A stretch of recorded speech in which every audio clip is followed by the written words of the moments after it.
A short break from our series on the geopolitical scenario while we were busy with the pandemic to comment one news from yesterday. And this is actually tightly connected with our view that have been at war at least since early 2020. And for those of you who have not watched the first video of the series, I invite you to do so. But don't worry, we'll be back with many other stunning revelations, such as were the UN and the WHO already aware that something was coming as early as 2019.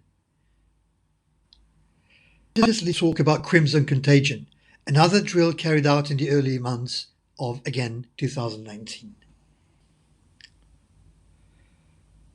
But let's go back to today's topic. What is happening with Iran, China and Russia? While most of the people know about NATO, few are aware that another bloc exists, and in fact it represents a significant chunk of the world population.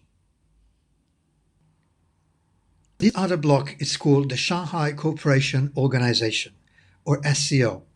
It was established in 2001 with headquarters in Beijing. In fact, to be exact, the SCO is a successor of what was called the Shanghai Five. The Shanghai Five was a security agreement signed in 1996 between China, Russia, Uzbekistan, Kazakhstan, Kyrgyzstan, and Tajikistan. And by the way, take a look at the current members. Impressive, huh? They represent 40% of the world population. And by the way, the US applied as an observer, but was rejected in 2005. SCO carries out the joint military exercises, like this one, held in Russia in 2021. Or this one, in 2016, which is the first official exercise to be held.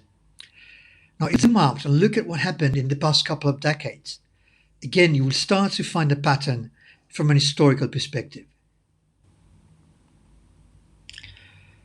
Now, we've seen that India is part of the SCO. India's position is a bit tricky because while they're part of the SCO, in recent years they've become also a member of another alliance called Quad, or Quadrilateral Security Dialogue. Quad was initiated in 2007 as a strategic initiative between Australia, India, the United States and Japan. In fact, it was initiated by former Japan's Prime Minister Shinzo Abe. As you know, Mr. Abe was murdered in June of this year. Quad also staged its own joint military exercises between the four member countries. However, the alliance temporarily ceased to exist during the tenure of Australian Prime Minister Kevin Rudd, reflecting the vague position of Australia with respect to tensions between US and China, only to be revived a few years later.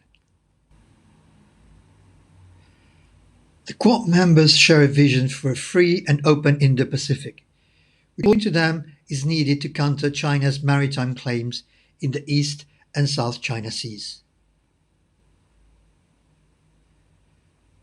Again, going back where we started, if you haven't done it yet, take a look at our first video or watch it again.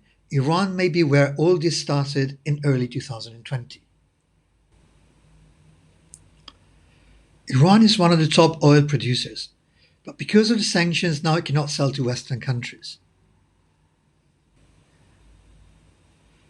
And as we speak, discussions about Iran's nuclear program and return to the deal of 2015, or as it called the Joint Comprehensive Plan of Action from which the US has withdrawn in 2018, are still at a gridlock.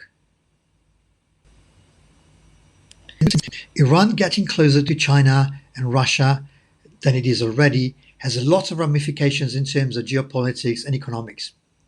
And this is all for today's video. Please remember to hit the like button, and if you haven't done it yet, subscribe to the channel if you wish to see more of this. With that said, bye for now.